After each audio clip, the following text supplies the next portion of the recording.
You're listening to 5 Things with Lisa Birnbach.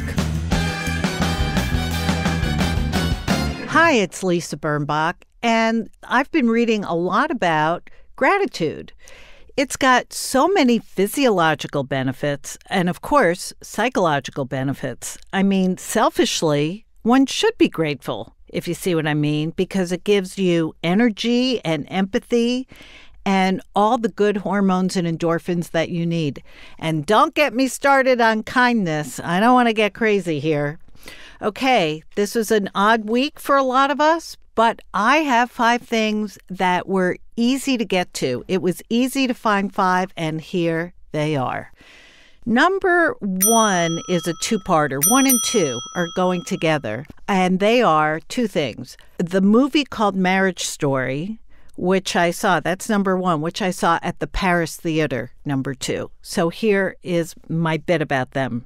Marriage Story, directed by Noah Baumbach and starring everybody, is a really powerful, very real movie up close about marriage and, of course, divorce. I shouldn't say of course. Divorce isn't understood or an inevitability. It is in the movie, and I say of course because you may have seen some promos or trailers for the movie. It stars Adam Driver, Scarlett Johansson as the couple in the center, and as I said, a fantastic supporting cast. And the thing about the movie is that Noah Baumbach, who has made other movies that are about divorce, like The Squid and the Whale, or that touch on divorce, he sort of knows it so well that even the tiny detail that might be overlooked by someone else becomes half of the story. Those of you who are old enough to remember Kramer versus Kramer, which was a divorce movie in the 70s. I think it was Meryl Streep's first starring part, actually. She and Dustin Hoffman covered the same territory. It's very 2019, though. The second part is that it was at the Paris. The Paris Theater was New York's last one-screen, single-screen theater. It's been kind of an art and independent and foreign film house for many, many years, all the years that I can remember, and a really great spot, whether it was a great date spot or a great movie spot. But it was just announced in August that it was going to be closed and torn down by the real estate developer. And Netflix, which made this movie Marriage Story, somehow was able to persuade the real estate developer, to keep the theater open for Marriage Story and actually maybe beyond. So since it was possibly my last time in the theater, I decided to really appreciate the details, the ceiling, the paneling, the Art Deco design. I may never go again, or I may, and you may. And if the Paris Theater is still standing, next time you're in New York, try to go see a movie there. It's kind of special. Number 3, an oldie but goodie, and it's my morning coffee.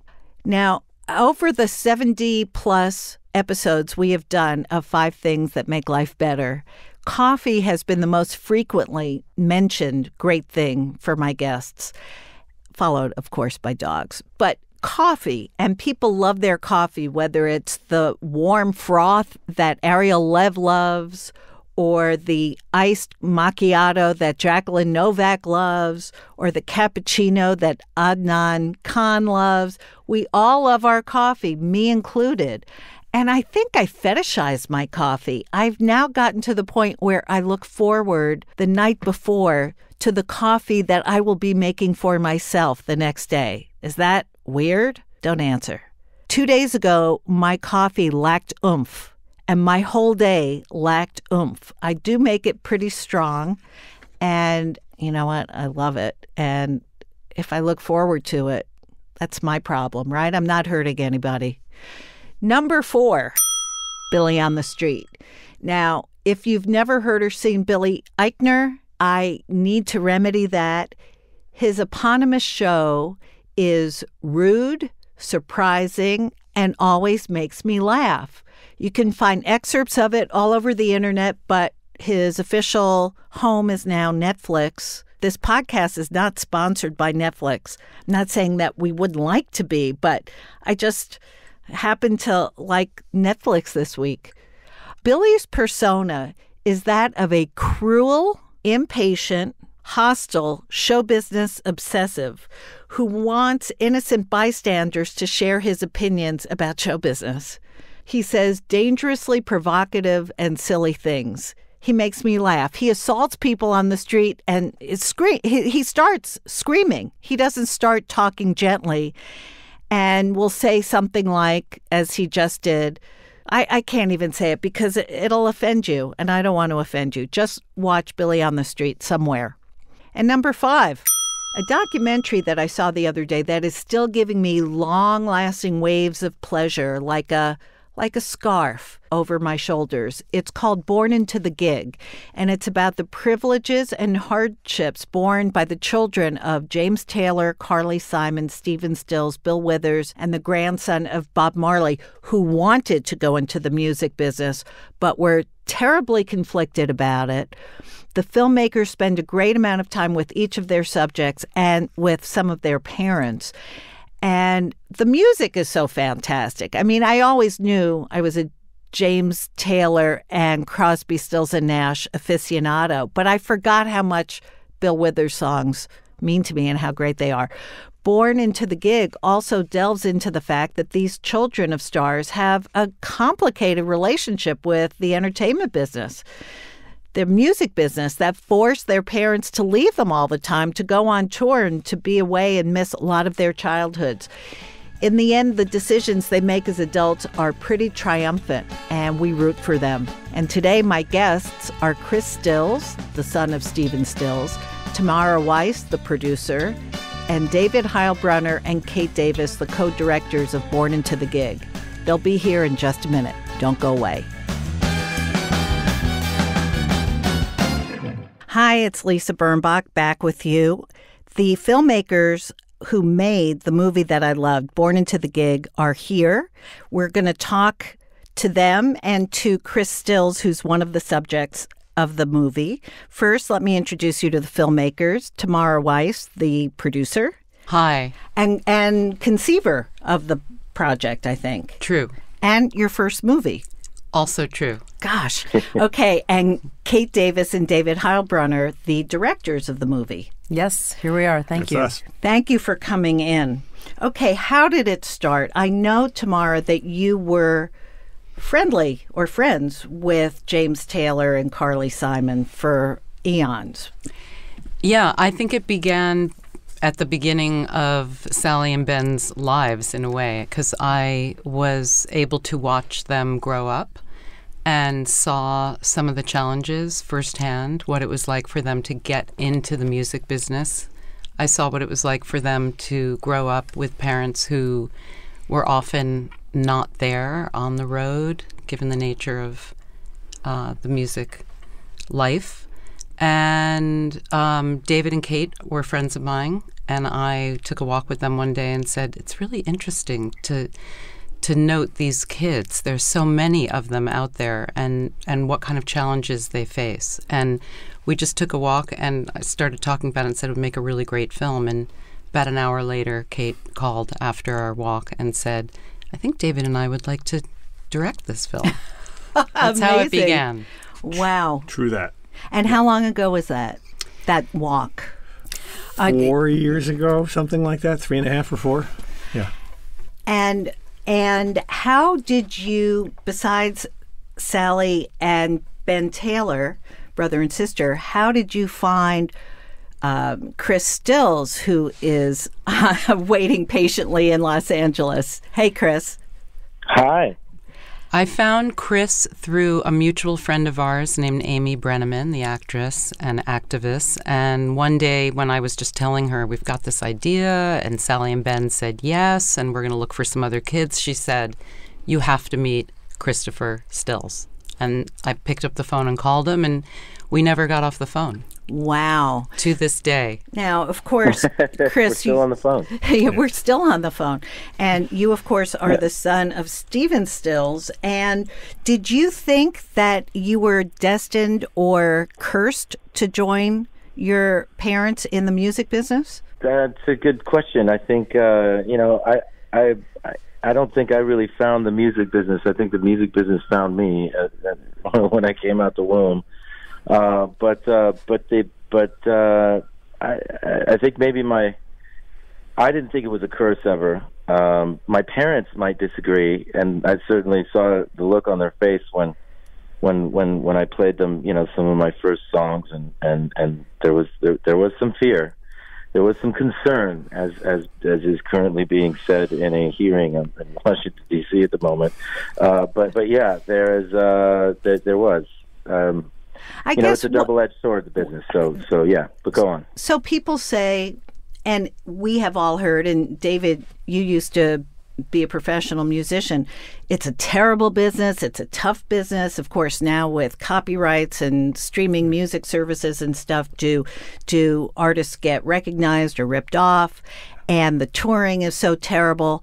And is that sort of why parents say, get a job, don't be a musician? I mean, I think it's a great business when you're at the top, right? And it's a really unforgiving business if you're not. And I think as you say, like the blessing and the curse that Chris and Ben and Sally and all the other members of our cast in Born Into the Gig lived through is that, the example they got when they came out the womb is this unbelievable success, almost insurmountable success. And, so you're inspired, but it's also pretty bloody intimidating. Plus, also, I just want to add that Chris's father is Stephen Stills, but he also has a mother of equal fabulousness named Véronique Sanson, and she's a huge pop star, rock star, amazing woman in France. Right. Yeah, I'm glad you. So he's got it from both sides.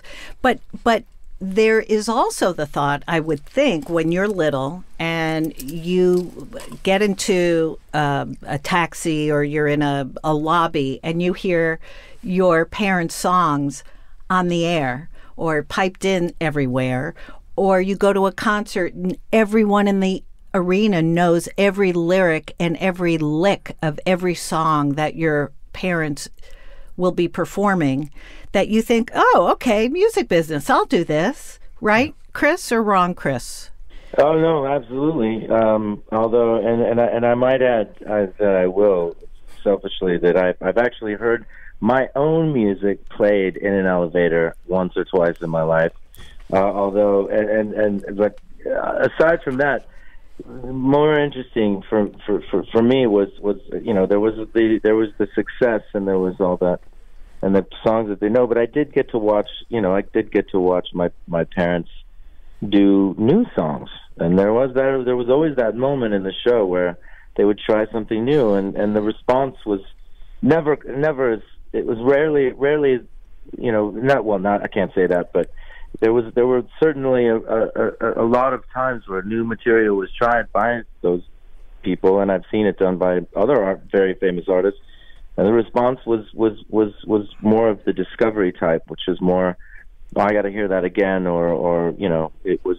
So I think I keyed in on that as well. So I was paying attention to. There was always within that success, of these hit songs that they'd already written, there was always the process that was there for them as artists, which was writing and creating, and I certainly got to be around that part of it. So for me, it wasn't just about watching them kill it on stage in front of thousands of people singing their songs back to them. It was also I got to grow up within the creative process. I spent a great deal of time in studios, and I spent some time, following them around to various press junkets and watching them do the work around it. So I was really, you can't just boil it down to them, to that moment. And one thing that I did get from them is that, I think it varies between artists, but one thing that was always true is that, and that I really took away from is that they weren't really doing it for the reasons they're not doing it for the applause. They're not doing. They had the fortune of having it work, and they have they got lucky in the sense that what they created turned out to be successful and loved by many people. But I don't think that's the reason why they were doing it, and that's certainly not why I do what I do. I grew up and was raised in and certainly got to benefit from a great deal of success, but I don't think I think at very early on I realized that none of it was really mine, and I realized that if I was going to do this, that couldn't be the reason why I would do it. And it was never the reason why, Well, that seems to be something, that's a great point, and that seems to be something that unites the musicians in the film. And I love that at the opening you talked about finding your tribe. That was very touching to me, Chris, and I know it was to you guys.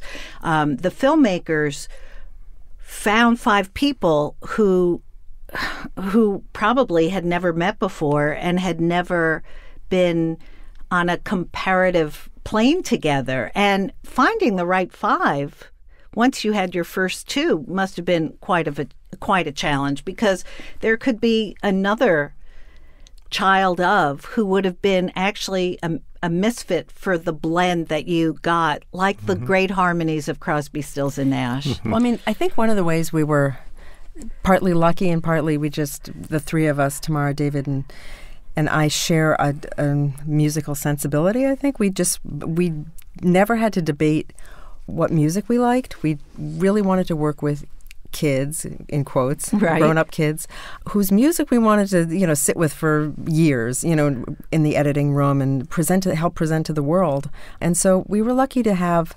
5 kids whose music really expressed different genres. So we have reggae or pop reggae, you could say, folk, a little rock and roll, and a little sort of R&B in there. And it's really quite a range.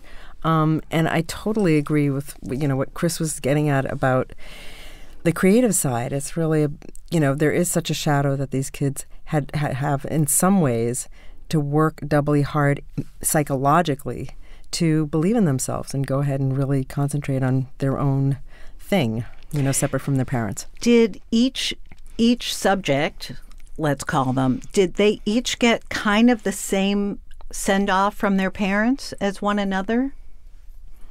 No. One of our subjects, Skip Marley, for example, is raised in a first of all, he's separated by one generation from the real megastar of the family, which is Bob Marley, right?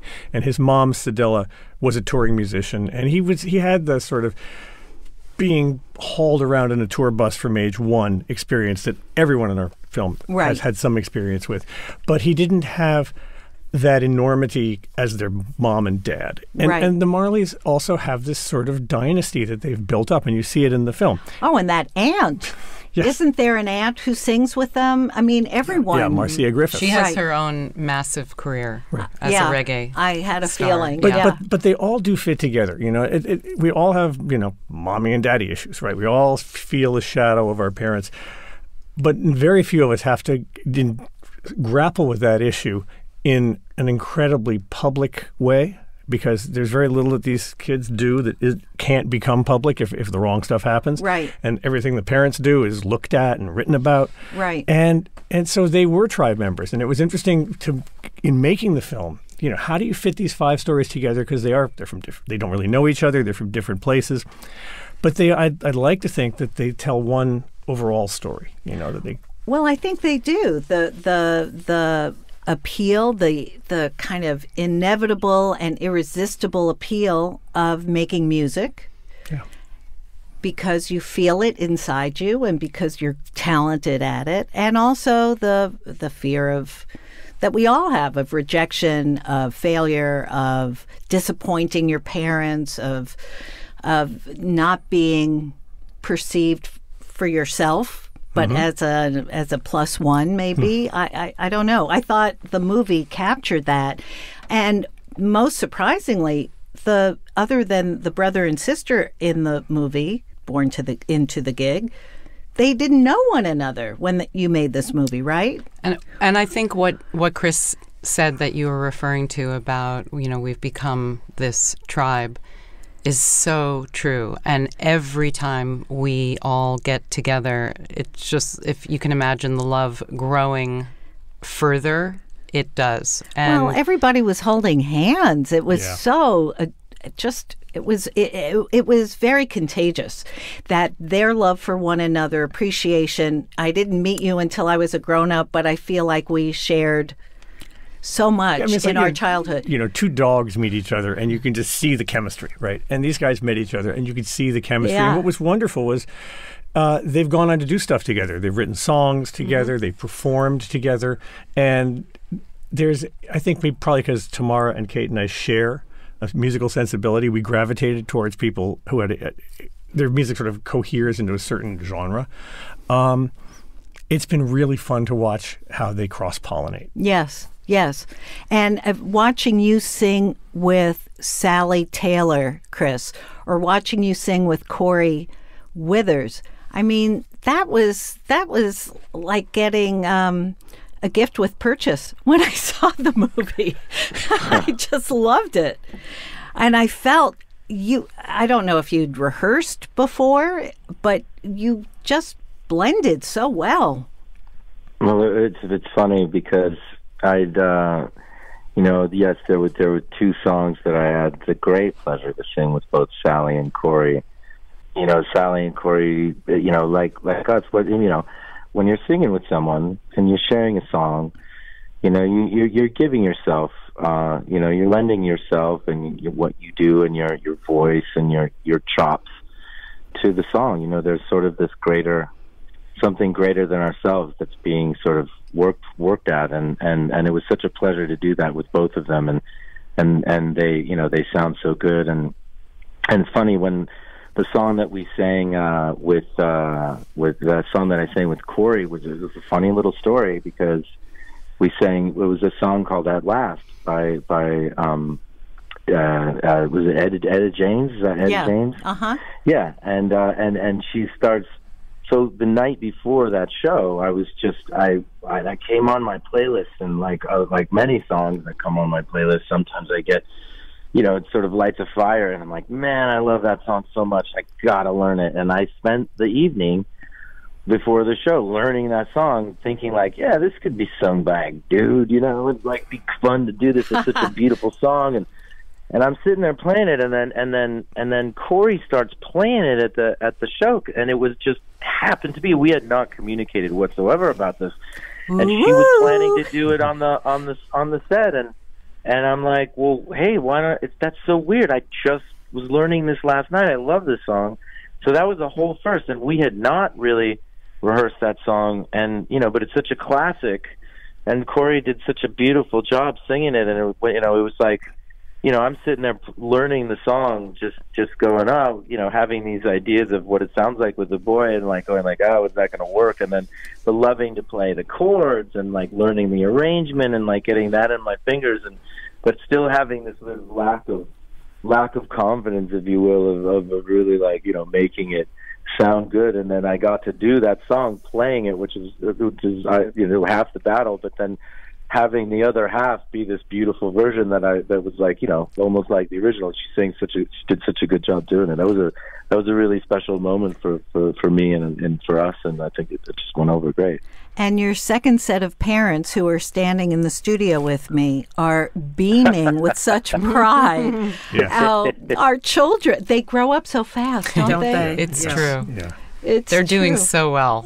We're very proud of them. And we are very proud of them. They really put themselves out there when there really was no reason for them to do that. And opening up the way each of them opened up for this film, it's a beautiful thing. I'm going to give you a lot of the credit, though, because you made them feel safe. I mean, everybody had some very honest reckonings on camera. Chris had his talked about being a big star in Europe after a fashion, after being there and being raised high school in France by your grandparents, but you had kids in California. Should you stay and be a star, or should you leave this great career you had and go back to America and Corey didn't want to be a second-rate musician, and she didn't feel she was ready, and she had to come to New York and write songs here. I mean, everybody had a kind of epiphany or at least remembered how rough it was. Yeah. And remembered Sally failure. got out Sally. altogether. And Sally got out altogether. And when she sang on the film and sings in the room, she seems as at ease and as born into it as anybody could be. And yet she's pretty much left a music career, hasn't she? She has. I mean, I think she'll always sing because it's in her blood, and I think she will always sing. But she left to start something called Consensus, which is all her own doing. And I think she's found a lot of joy and happiness creating this big art project. I love the sound of it. I'm not going to go into that now, but I'm going to ask you to put me in touch with her so I could have her on the show, because having different media inform and beget other media sounds fantastic. She would love that. Did the 5 subjects of your film feel nervous about seeing the cut the first time? Did they feel represented fairly? Did they have notes? Were they shocked by it? Well, I'm speaking for myself. I was nervous playing the cut for them. Let's just start right there. Right, of course. Because you really put your heart into making it. And you've lived with them for 3 years, and they've right? opened up to you, and you want to do justice to to match their honesty with you. Right. So I'd love to know what Chris has to say. I think Chris should answer that question, but I will also add that I watched it for the first time with Sally, and there were a lot of tears. I'm sure. A lot of weeping and love for the film, but seeing herself in a way that I'm not watching her. It was a different experience for her to see it. And somebody you've known her whole life, so yeah. Chris, how did it feel when you first saw it? Well, I was well. First of all, I think when making a film is kind of like making a song. You create something. You go through a lot of trouble to make it, to write it, to produce it, to put it together, to make it sound and feel right. And I think in any circumstance, when you're showing another person for the first time, and somebody who you care for on top of that, whose opinion means something to you, it can be terrifying. So to take that leap of faith and to believe in yourself enough to do that, for David and Kate and Tamara, everybody involved here has really done that, and we did that together. And everybody played their really integral part in the whole thing. I remember Chris laughing. I remember your laughter and thinking, thank God, he's laughing. I was going to get there, but what I was going to say, so with that in mind, I mean, I was almost more as nervous for them, showing it to me as I was nervous to just watch it and sit there and be like, oh my God, what the hell did I say in this thing? Because I can't remember. It was a while back. Well, also documentary, it doesn't all happen at once. They shot you many times. There's a credit. It took over a year, I think, and more than that to get here. But even the version that I saw the first time was it was just that going on in the room when I saw it. But I will tell you that there were no tears for me. There was some maybe a tear up when somebody said something poignant, and I was like, it touches your heart, really touches you. There were some very touching moments in the film that really jogged on my heartstrings, but there was a lot of laughing for me, man. I just think that between my dad and my mom and Bill and Carly and Ben and Sally and Corey, like everybody in the film, or Danny Kurtzmeyer, like everybody had something really laugh out loud funny for me to say, because it just, to me, it was funny. But and when we watched the documentary the other day in New York, there was a lot of big laughs that came out of the audience, and it really made me happy because I feel like a lot of people got it. That there's a certain je ne sais quoi about what it is to be in the business, and it's already hard enough, but the things that relate to when it's your family doing it and your kids. I think it's a very unique perspective, and the fact that people were laughing out loud made me very happy, and that they got it. Well, I think one of the reasons the movie is so good is that within moments, we're rooting for all of you. We're rooting for you. We don't know the outcome, really. We sort of do, but we're rooting for you. And I felt, I'm just going to say this, I know the movie got a great review this week, and it's going to be screened again in New York, and it will soon be making its way around the country. But the movie gives each of you a real juicy chunk of time to learn who you are, learn how you came to be who you are, and watch this conflict of should I or shouldn't I, even though you were all there. It wasn't, shall I step into the grown-ups pool? You had pretty much all left the kiddie pool. But still, this business wasn't good for me as a kid. I hated not seeing my parents. What am I doing? I have a kid. Sally has a kid. And there are some real trajectories that we couldn't have predicted going into the filming. For example, Corey puts together her first album, comes to New York, crosses, rips the umbilical cord and says, no, I'm not going to stay at home with my dad, who she adores, but I got to go write my tunes. And so, that was a process we filmed. And that wasn't a given when you started working Not with at Corey. All. Right. No. And we have the first concert Skip Marley ever did when he's cupping them, he calls it cuffing the mic too much, and it's he ends up sitting from his on his bed at age basically 18 when we started to being on the Grammys with Katy Perry. So everybody evolves. Everyone. Yeah. Ben Taylor falls in love, and after a relatively dark period, as his mom talked about, his first album was pulled the day before it was supposed to be released, which is devastating for anybody. And Ben has. He's so talented. He's got such a fantastic musical style. He's really original. And so to watch him fall in love with someone who was his co-singer, and then to start writing songs, everyone has an arc. Yeah, and we won't do a spoiler here, but Chris's sort of denouement for me, anyway, personally, with his having his father at his own show at the end of the film is really quite poignant. Yes, and in terms of passing the torch. Mm-hmm. Yes. Was it as momentous for you, Chris, having your dad there, as it was for me having your dad there? Well, my dad's been to many of my shows, and who knows? Maybe he could have been performing a little for the camera that was in his face at the time, but I don't believe so. But he was very sweet, and he's my dad has always been supportive in the best way that he knew how to be, and I'm always grateful for that, and I know me and my dad are totally cool, and he knows a lot. He's had a lot more experience in this business, but now that I'm older, I think we talk on equal terms. We really do, and the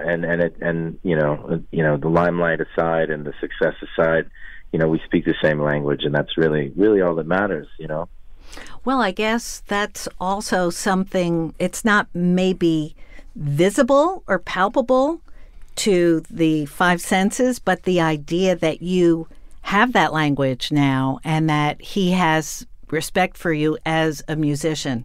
That's a big deal. I can't emphasize enough how much this movie fleshed it out. It felt like a very, if a story has a shape, it was a ball. And there were no rough edges.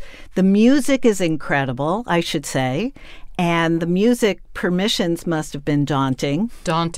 Shout out to Larry Chauncey, our music supervisor, who sweated, blood over this and got us all the way home. Yeah, I mean, that's not easy. Tough. I want to ask the two directors, this film is quite a diversion from some of the other heavier topics that you've tackled in the past. Yes, there's no murder in this film. That was what? New. There was? No, of course there isn't. So what was that experience for you like? Does it get to feel as important as doing something about an injustice or a crime or, Sandra Bland or... Right. Our last film, Say Her Name, The Life and Death of Sandra Bland, was an almost 2-hour sort of voyage into sort of Driving While Black, racism in law enforcement. And we did another film on a similar topic. And we've done many criminal justice stories. Yeah. But we've also, Dave and I are both musicians, and we've been in bands together.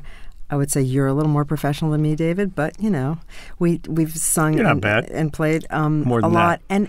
And we also did a film called Pucker Up: The Fine Art of Whistling, which I'm really proud of. And you can see it on YouTube. Just I put in the title. And it goes into the world of whistling. So hopefully that fed into Tamara's choice of working with us, aside from knowing us as friends. But it's to me, I'm personally open to any topic if it just pulls at me, and I think that opening a world, what documentaries can do so well, is visually and using sound pull people into a world they wouldn't otherwise know, and this really struck me as fitting into that. And it's so intimate. Now, Tamara, what's next for you? Well, I have a few projects. One that I'm diving into right away is another music film, but it is a dramatic feature based on Carly Simon's memoir, Boys in the Trees, with Simon Curtis directing and Dana Stevens writing the script. So that's a bigger non-doc film, and I'm excited about that. When I think about and I don't know you as well as I wish I did, but I know you in a limited way as the greatest stylist, merchant, cultural center of Martha's Vineyard or Vineyard Haven. And it's like you're Athena, fully grown, coming right out of Zeus's forehead as a successful filmmaker. It's incredible. Well, thanks to Kate and David, my first foray out was really a joy working with them. Wow. And Chris, are you going to be touring? Tell our listeners what you're up to now. Well, right now, I've spent the greater part of the last 2 years promoting my current record that's out now, which is called Don't Be Afraid.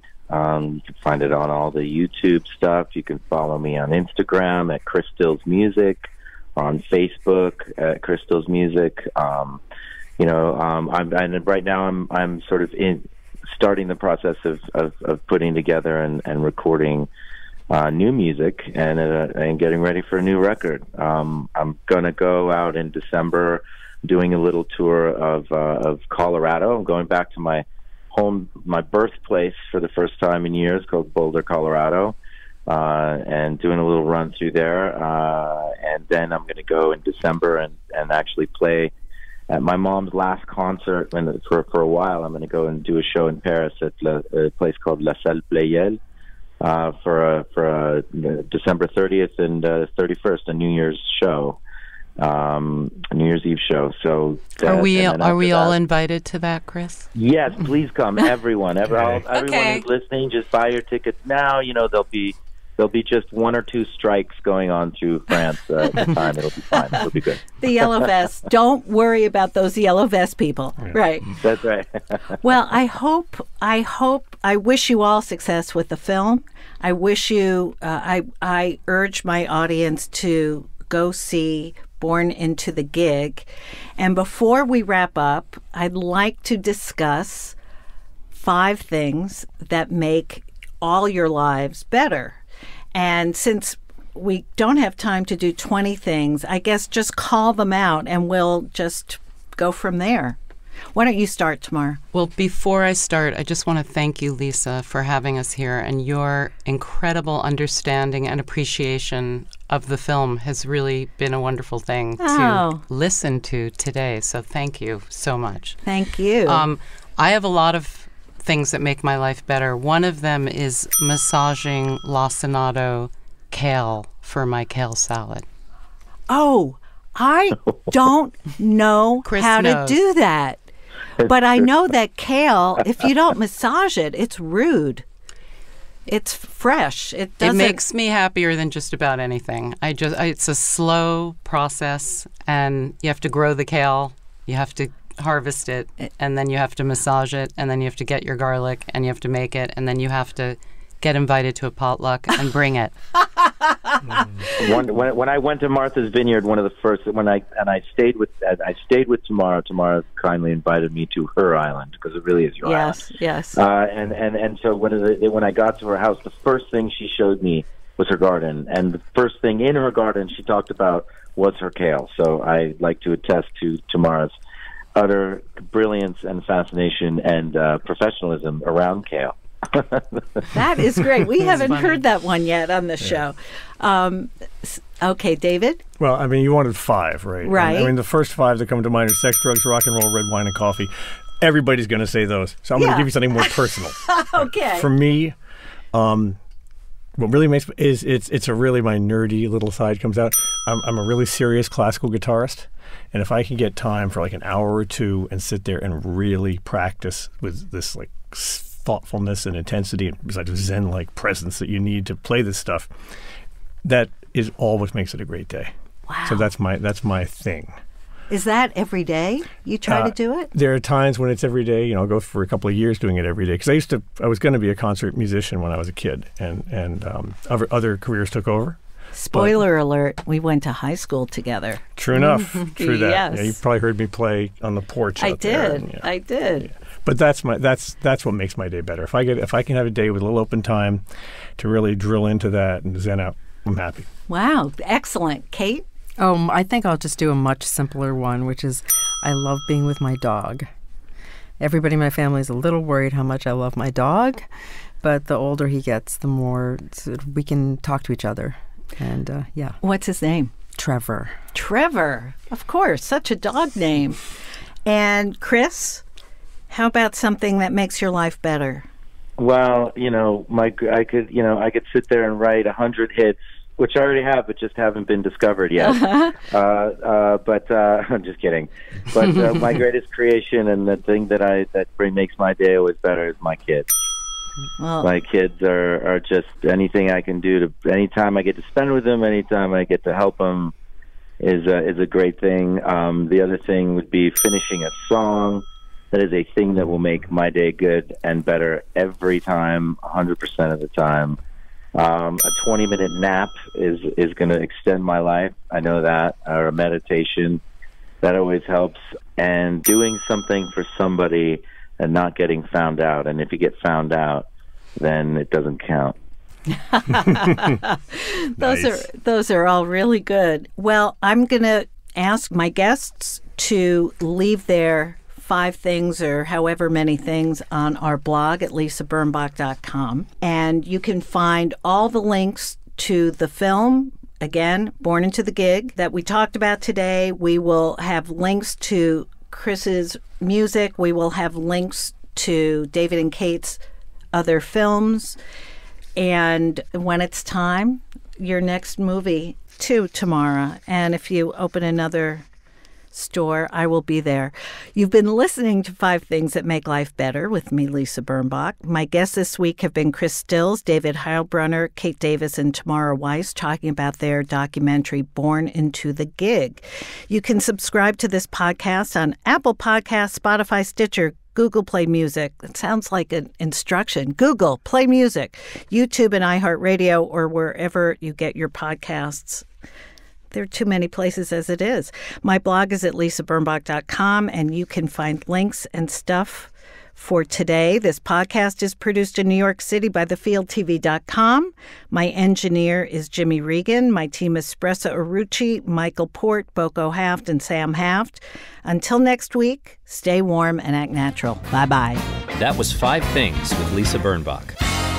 New episodes every Friday, if she remembers.